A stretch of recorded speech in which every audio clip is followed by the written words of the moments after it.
Mari Ibu Bapak kita bersatu di dalam doa. Bapa di surga, Tuhan, kekasih jiwa kami di dalam Yesus Kristus, firman yang hidup. Hati kami melimpah dengan syukur dan pujian kehadapan-Mu, Bapa, untuk waktu yang berharga di hadapan hadirat Tuhan. Kehadiran-Mu sungguh mengubahkan kami.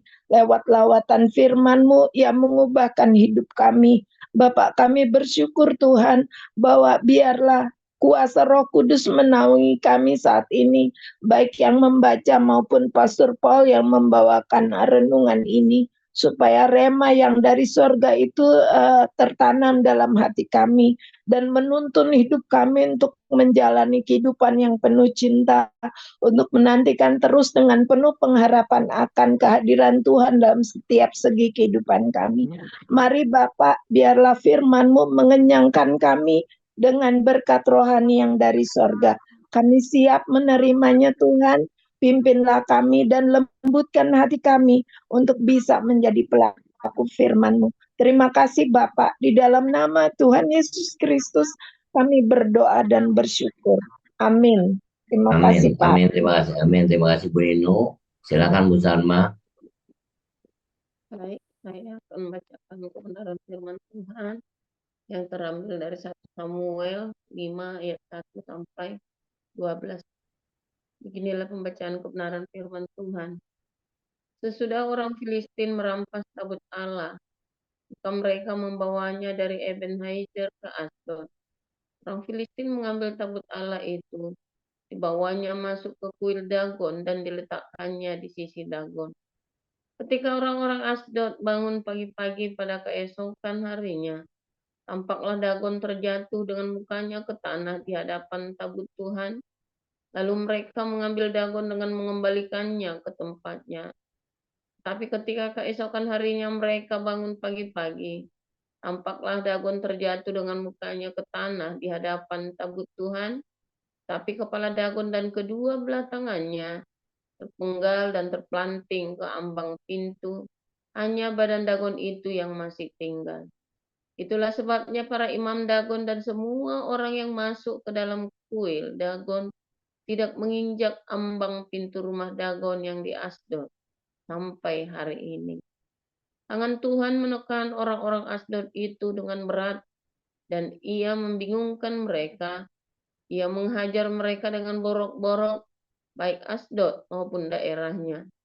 Ketika dilihat orang-orang Asdod bahwa demikian halnya, berkatalah mereka, tabut Allah Israel tidak boleh tinggal pada kita, sebab tangannya keras melawan kita dan melawan Dagon Allah kita. Sebab itu mereka memanggil berkumpul kepadanya semua raja kota-kota Filistin dan berkata, apakah yang akan kita lakukan dengan tabut Allah Israel itu? Lalu kata mereka, tabut Allah Israel harus dipindahkan ke Gad. Jadi mereka memindahkan tabut Allah Israel itu ke sana. Tapi setelah mereka memindahkannya, maka tangan Tuhan mendatangkan kegemparan yang besar, yang sangat besar atas kota itu. Ia menghajar orang-orang kota itu, anak-anak dan orang dewasa, sehingga timbul borok-borok pada mereka. Lalu mereka mengantarkan tabut Allah itu ke Ekron. Tetapi sesampai tabut Allah itu di Ekron, berteriaklah orang Ekron itu demikian. Mereka memindahkan tabut Allah Israel itu kepada kita untuk mematikan kita dan bangsa kita. Sebab itu, mereka memanggil berkumpul semua raja kota orang Filistin itu dan berkata, antarkanlah tabut Allah Israel itu, biarlah itu kembali ke tempatnya, supaya jangan dimatikannya kita dan bangsa kita. Sebab di seluruh kota itu ada kegemparan maut.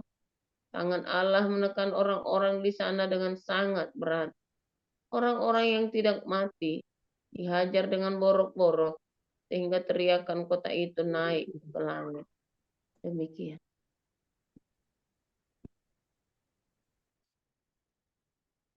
Kisah Para Rasul 19 ayat 1 sampai 20.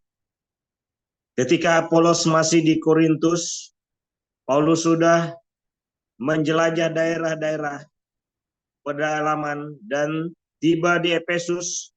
Di situ didapatinya beberapa orang murid. Katanya kepada mereka, "Sudahkah kamu menerima Roh Kudus ketika kamu menjadi percaya?" Akan tetapi mereka menjawab dia, "Belum. Bahkan kami belum pernah mendengar bahwa ada Roh Kudus." Lalu kata Paulus kepada mereka, "Kalau begitu, dengan baptisan manakah kamu telah dibaptis?" Jawab mereka, "Dengan baptisan Yohanes." Kata Paulus, "Baptisan Yohanes adalah pembaptisan orang yang telah bertobat."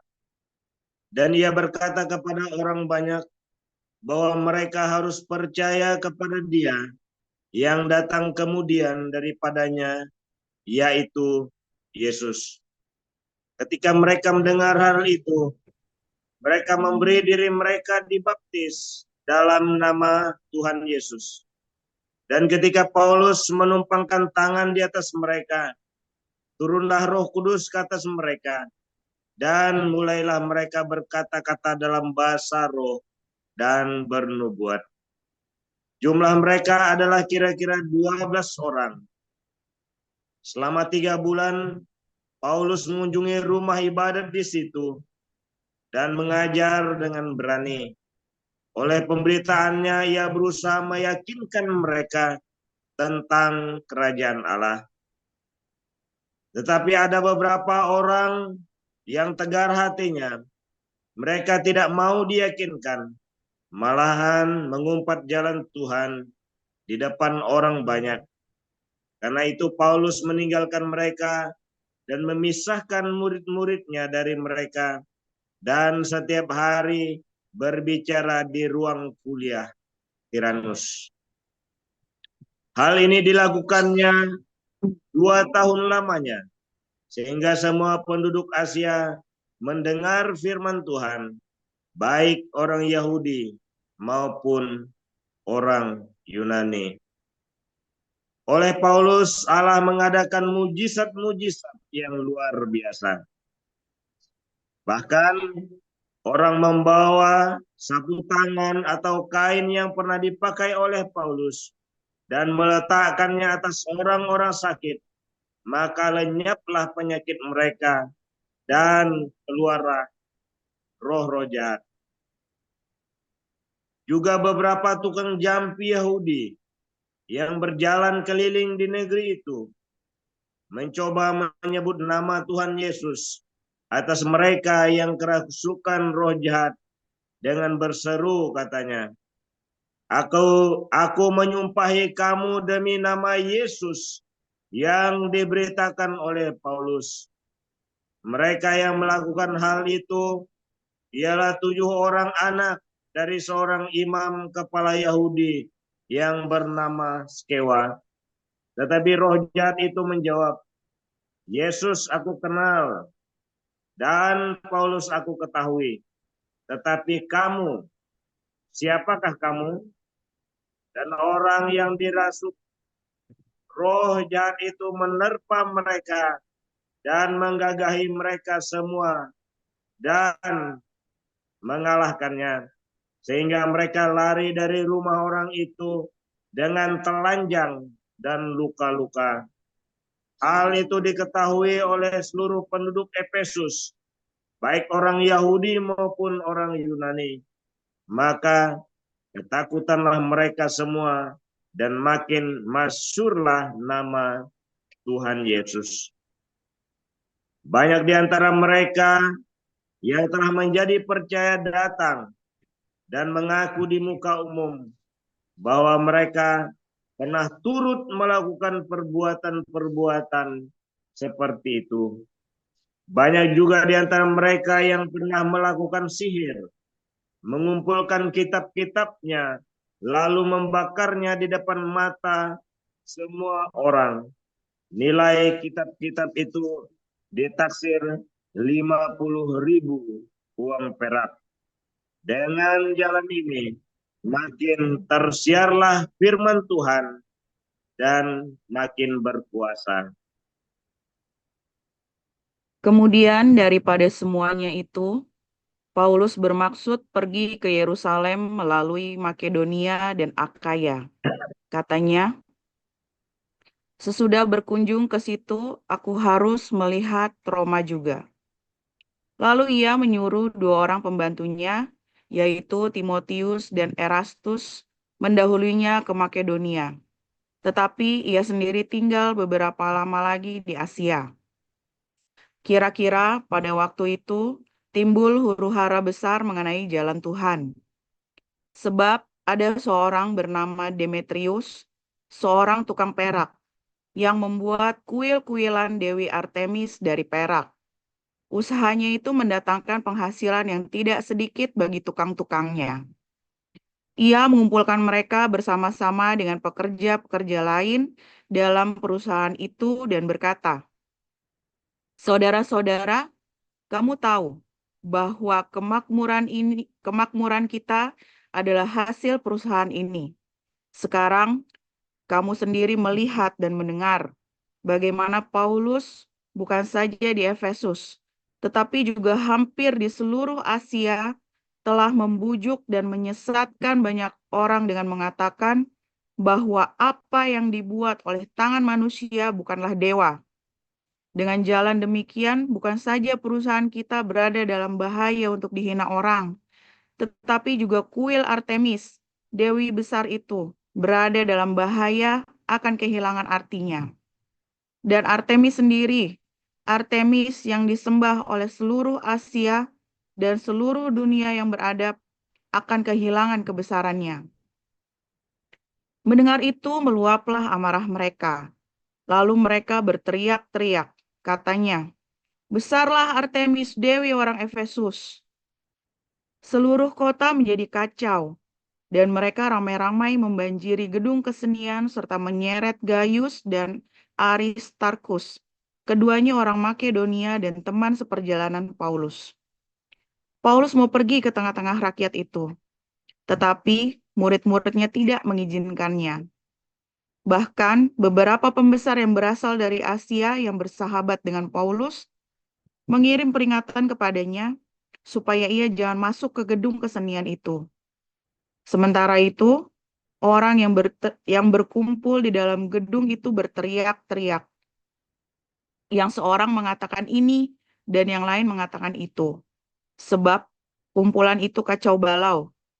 Dan kebanyakan dari mereka tidak tahu untuk apa mereka berkumpul. Lalu seorang bernama Alexander didorong ke depan oleh orang-orang Yahudi. Ia mendapat keterangan dari orang banyak tentang apa yang terjadi. Segera ia memberi isyarat dengan tangannya dan mau memberi penjelasan sebagai pembelaan di depan rakyat itu. Tetapi ketika mereka tahu bahwa ia adalah orang Yahudi, berteriaklah mereka bersama-sama kira-kira 2 jam lamanya. "Besarlah Artemis, dewi orang Efesus." Akan tetapi panitera kota menenangkan orang banyak itu dan berkata, "Hai orang Efesus, siapakah di dunia ini yang tidak tahu bahwa kota Efesuslah yang memelihara baik kuil Dewi Artemis yang maha besar maupun patung yang turun dari langit? Hal itu tidak dapat dibantah.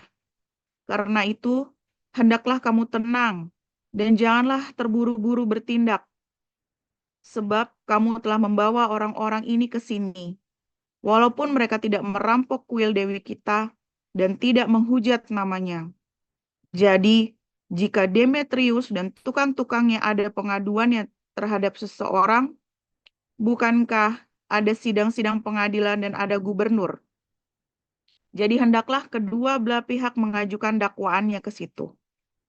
Dan jika ada sesuatu yang lain yang kamu kehendaki, baiklah kehendakmu itu diselesaikan dalam sidang rakyat yang sah. Sebab kita berada dalam bahaya, akan dituduh bahwa kita menimbulkan huru-hara pada hari. Karena tidak ada alasan yang dapat kita kemukakan untuk membenarkan kumpulan yang kacau balau ini. Dan dengan kata-kata itu, ia membubarkan kumpulan rakyat itu. Amin. Amin. Terima kasih untuk para rektor untuk Ibu Salma, Pak Kasianus Dino, dan Ibu Ayu Anggraini. Tuhan berkati ya. Kita akan masuk pada pemberitaan firman Tuhan yang akan disampaikan oleh Pastor Paul dengan judul Kuasa Nama Yesus. Judulnya Kuasa Nama Yesus. Silakan Pastor Paul. Haleluya, luar biasa. Saudara, saya pernah cerita ya berkali-kali ya, di Tegal atau di Banjaran, saya lupa ya. Kelentengnya itu di dalamnya ada patung Bunda Marianya, saudara ya. Kalau nggak salah di Banjaran ya. Kalau nggak salah di Adiwerna, ya itu ada satu kelenteng kecil. Ya, tapi kalau lagi Imlek itu, wah rame banget ya. Dan setiap kali ada orang menikah, mau orang Kristen, mau orang Buddha, orang Konghucu, ya, mungkin kalau orang Tionghoa ya, kumpulan orang Tionghoa, ya pasti ke kelenteng itu, menikahnya di situ ya. Karena memang saat itu tidak ada gedung yang besar untuk pesta ya, dan itu murah di situ ya. Sekarang saya nggak tahu ya, dulu zaman saya masih kecil. Jadi saya waktu itu kaget waktu ada patung Yesus dan Bunda Maria di dalamnya, apa namanya, tempat itu ya, dia ada patungnya Cilaihut, patungnya Kuan Im, Kuan Kong, terus di beberapa dewa ya, termasuk patung Yesus, patung Bunda Maria. Saya nggak tahu sekarang masih atau enggak ya. Terus saya terkejut, terus saya nutih, kok ada patung Yesus, saya bilang itu. Buat saya dulu itu lucu, saudara ya. Buat saya dulu itu lucu. Nah, tetapi waktu saya di Bali tahun 2006 ya, saya lupa ya, 2004 sampai 2008 ya, 2004 sampai 2008 saya di Bali itu ada ogoh-ogohnya Bunda Maria, saudara ya. Ogoh-ogohnya Bunda Maria sama Yesus, saudara, di Bali. Ogoh-ogoh itu kalau misalnya hari raya Nyepi itu, ya nanti malamnya mereka tuh bakar semua patung-patung dewa, patung monster, patung apa gitu ya. Nah, nanti salah satunya itu ya, patung-patung gitu ya, saudara ya, Bunda Maria atau Yesus. Ada yang kuntilanak, ada yang wah aneh-aneh ya. Tapi kalau itu biasanya kalau yang kuntilanak segala macam itu yang dari orang Jawa itu ya, orang Banyuwangi atau orang Islam yang ikut-ikutan bikin ogoh-ogoh itu ya. Tapi kalau yang orang Bali itu, wah itu luar. Kalau yang kuntilanak itu kan cuman pakai kayu di apa, wah delay lah pokoknya ya. Tapi kalau ada yang bikin ini ya, Spiderman gede banget ya saudara ya, bagus banget ya, Spiderman gitu ya, dibikin juga itu buat ogoh-ogoh, buat dibakar. Tapi ada yang bikin patung Yesus saudara ya, patung Yesus, patung Bunda Maria, orang Bali ya. Bagi orang Bali, Yesus itu benar-benar Tuhan saudara ya, dewa. Yesus adalah dewa, Maria juga dianggap dewa. Bagi orang Konghucu, Yesus itu dewa ya, dan mereka tidak menolak. Tapi apa bedanya, saudara ya? Apa bedanya? Mengapa mereka berdoa kepada Tuhan Yesus juga?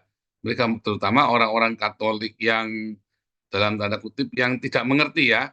Mereka cuman ya Katolik karena mau beragama saja, tapi mereka ngerti, mereka juga berdoa sama Kuan Im, mereka berdoa sama Kuan Kong kepada leluhur dan juga kepada Yesus dan Maria di situ ya.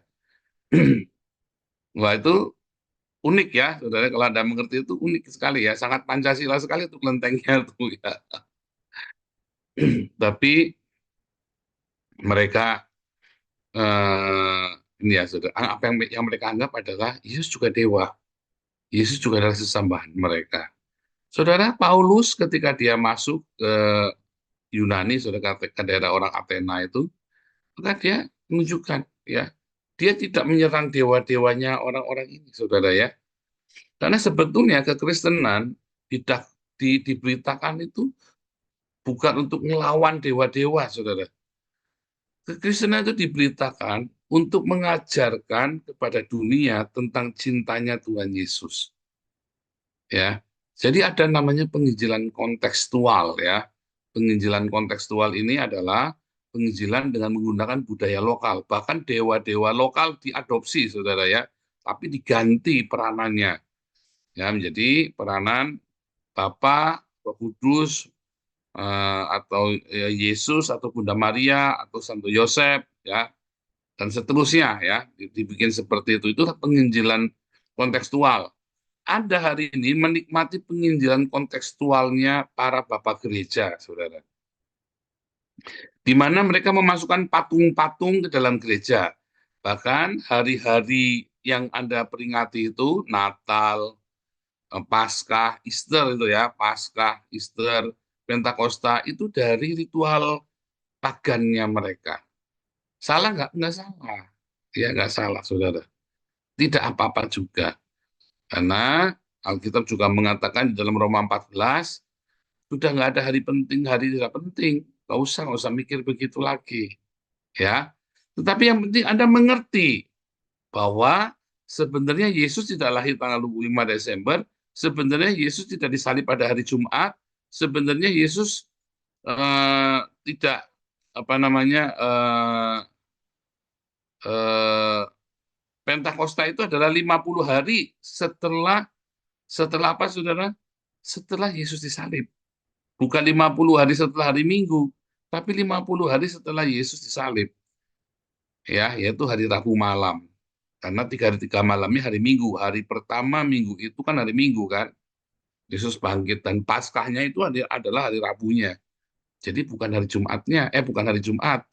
Ya, terus kita merayakan Jumat Agung, minggunya malah Paskah. Paskah itu adalah kematian penyaliban Yesus, saudara, bukan kebangkitan Yesus. Tapi hari ini kita merayakan Paskah adalah kebangkitan Yesus kan. Kebalik-balik jadinya ya. Nah, itulah sebabnya Anda harus ikut kelas evangelis apologetik. Supaya Anda mengerti. Ya, supaya Anda mengerti sejarahnya yang benar, ya urutannya yang benar, ya. Lalu yang ini apakah berdosa kita Natalan 25 Desember? Enggak dosa. Enggak salah juga. Cuma Anda harus mengerti mengapa demikian. Ya.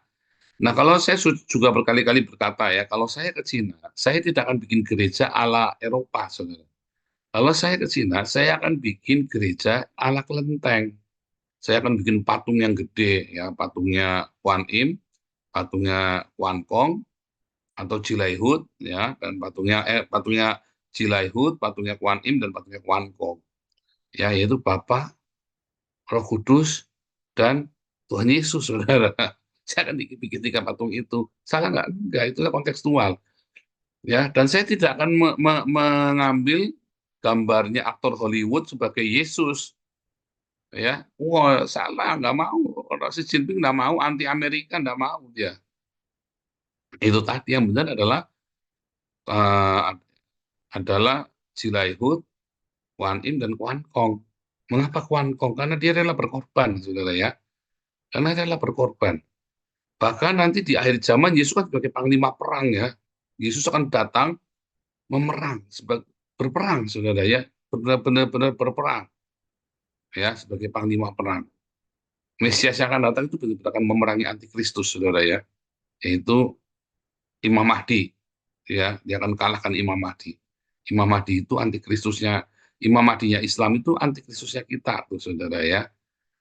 Nah, jadi Kuan Kong ini sang jenderal perang ini adalah orang yang penuh welas asih. Dia bisa mengasihi musuhnya, saudara ya. Dan dia setia, dan dia bisa mengasihi musuh-musuhnya. Dia hebat ya, saudara ya. Nah, cerita yang mirip, tetapi bukan itu, tetapi mirip. Dan itu bisa kita adopsi sebagai penginjilan kontekstual. Tetapi saudara, Anda harus tetap menggunakan nama Yesus Kristus atau Yeshua HaMashiach. Mengapa demikian, saudara? Karena ketika kamu tinggalkan nama itu, di dalam Kisah Rasul 4 ayat 12, di bawah kolong langit ini, tidak ada nama lain. Mengapa? Itu adalah brand, merek. Anda mau pakai ban ya dengan kualitas apapun, Anda butuh satu merek sebagai standar kualitas Anda. Misalnya Gajah Tunggal, ya. Wah, itu banyak atau banyak apa nih? Anda mau pakai ban mereknya Bridgestone. Wah. Tapi itu Anda harus punya satu brand sebagai standarmu, saudara, yang menjadi standarmu. Makanya nama Yesus itu sangat penting. Ya, nama Yesus itu sangat penting dalam hidupmu. Apapun, kamu harus punya standar nama itu, saudara. Kalau kamu punya cinta, ya cintanya Tuhan Yesus. Kekudusan, kekudusannya Yesus. Apa yang mau buat kamu moralitasnya Yesus. Karena di bawah kolong langit ini tidak ada nama lain yang olehnya kita bisa diselamatkan. Itulah sebabnya Anda jangan main-main dengan nama Yesus. Jangan latah dan jangan kurang ajar dengan nama Yesus. Sebab ketika Anda kurang ajar ya, nanti suatu ketika nama itu tidak berguna lagi. Saya punya kenalan saudara ya, yang dikit-dikit nyebut nama Yesus, dikit-dikit nyebut nama Yesus ya. Dia berdoa, kenapa? Ya saya lihat ya, doanya nggak dikabulkan ya, doanya nggak ampuh. Yang saya bilang, kamu menyebut nama Yesus sembarangan kok. Yesus itu buat bercanda, kok Yesus suka bercanda? Oh, bercandanya nggak kayak kamu. Kalau kamu itu Yesus ya kayak murahan sekali bercandanya. Ya, tapi sebaiknya saudara, sebaiknya kalau nggak perlu Anda nggak perlu sebut-sebut nama itu saudara. Ya, jangan buat bercanda lah. Kenapa? Karena suatu ketika kamu akan sebut nama itu nggak ada kuasanya lagi. Ya, nama itu adalah standar, ya, brand, sebuah patokan, sebuah patokan kebenaran, patokan cinta, patokan dari kerendahan hati, patokan dari moralitas, patokan dari kekudusan, patokan hidup kita. Nama itu, saudara. Tapi begitu nama itu kamu main-main dengan nama itu nggak akan berkuasa lagi. Kamu sebut-sebut, kamu teriak-teriak pun nggak akan datang nama itu. Kamu tidak percaya, kamu menyebut namanya dengan tidak percaya juga nggak akan datang. Kamu terbiasa latah dengan nama itu, ketika nama itu kamu sebutkan di dalam doamu juga nggak berdampak apa-apa, alias doamu ya nggak kepake. Jadi nama itu akan berkuasa ketika kamu kuduskan nama itu. Itulah sebabnya doanya Bapa kami gimana? Bapa kami di surga, dikuduskanlah nama. Ya, Our Father in heaven, hallowed be thy name. Nama, saudara. Kita disuruh menguduskan nama itu, yaitu nama Yehova, yang kita kenal di dalam nama Yesus Kristus. Yehova Yasha, Yehova menyelamatkan. Jadi Anda kudu hati-hati dengan nama itu, jangan main-main. Apalagi ini penganut Yahweh, ya Yahweh, Yahweh, Yahweh, Yahweh, Yahweh. Hati-hati ya saudara, jangan sembarangan sebut-sebut Yahweh, saudara. Karena suatu ketika nama itu tidak akan berguna lagi. Oh tapi kan saya, ya kamu bilang Yahweh, Yahweh, Yahweh, Yahweh, Bapak Yahweh, Bapak Yahweh. Anda dengan kenajisan kamu sembarang-sembarang sebut, ya. Dan saya bersyukur Anda menyebutnya Yahweh, karena namanya bukan Yahweh, saudara ya. Namanya adalah Yehova yang benar. Hati-hati dengan nama itu, saudara. Karena nama itu adalah, kata nama itu adalah artinya adalah otoritas. Arti nama itu adalah, jadi kalau apa artilah sebuah nama, katanya Shakespeare, oh berarti saudara ya. Namamu siapa? Ya, dalam Kabbalah itu ya, namamu dihitung, nanti itu jadilah kamu tuh saudara. Ya, namamu siapa? Jadilah kamu itu saudara. Ya, nama saya itu artinya heboh, saudara. Artinya heboh ya nama saya itu. Ya heboh, saya selalu di mana-mana selalu bikin heboh. Ya, itu nama saya ya. Nama anak saya Miracle, di mana-mana selalu ada mujizat kalau dia datang. Nama anak saya Wisely, dia selalu membuat kita jadi bijaksana sekeluarga. Ya, saudara ya. Jadi nama itu sebuah otoritas. Kalau kamu yakin dengan nama itu, ya, maka nama itu akan menjadi nubuatan bagimu. Nah, termasuk juga dengan nama Tuhan kita. Hati-hati jangan sembarangan. Saya selalu ingatkan bolak-balik ya. Jangan sembarangan menyebut nama Tuhan. Jangan buat bercanda. Ya, anak-anakmu diomongin. Karena suatu ketika nama itu nggak berguna lagi. Ya, suatu ketika nama itu nggak ada guna lagi. Jadi di dalam penginjilan kontekstual pun, ya, mengapa penginjilan kontekstual itu tetap berhasil dan tetap berbuah? Karena ada nama itu, saudara. Yesus Kristus. Yeshua HaMashiach, di dalam bahasa Ibrania dan di dalam bahasa Yunani saat di zaman Yesus itu, ya namanya Yesus Kristus. Ya, jadi itu nama yang penuh kuasa. Ya, Anda jangan pernah main-main dengan nama itu. Sebut nama itu dalam suka dukamu, di dalam kesedihanmu, di dalam keberatan hatimu. Bilang, Yesus tolong, Tuhan Yesus tolong. Nama itu akan berkuasa, saudara. Tapi kalau kamu biasa main-main dengan nama itu, kamu sampai muntah darah, sampai mencret darah, juga tidak akan ada kuasa.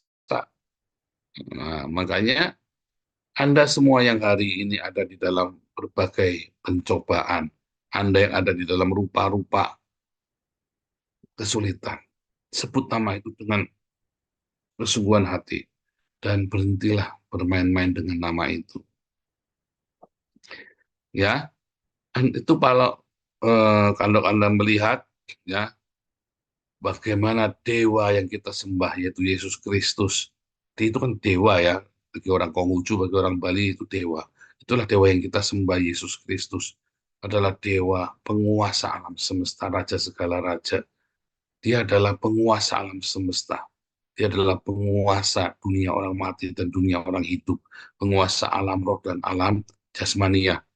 Nah, Yesus itulah ya yang memiliki hidup kita. Jadi nama itu sangat penting. Kuasa nama Yesus itu sangat penting. Ya, ketika kamu melakukan kebaikan, lakukanlah di dalam nama Yesus, bukan di dalam nama yang lain, apalagi dalam namamu.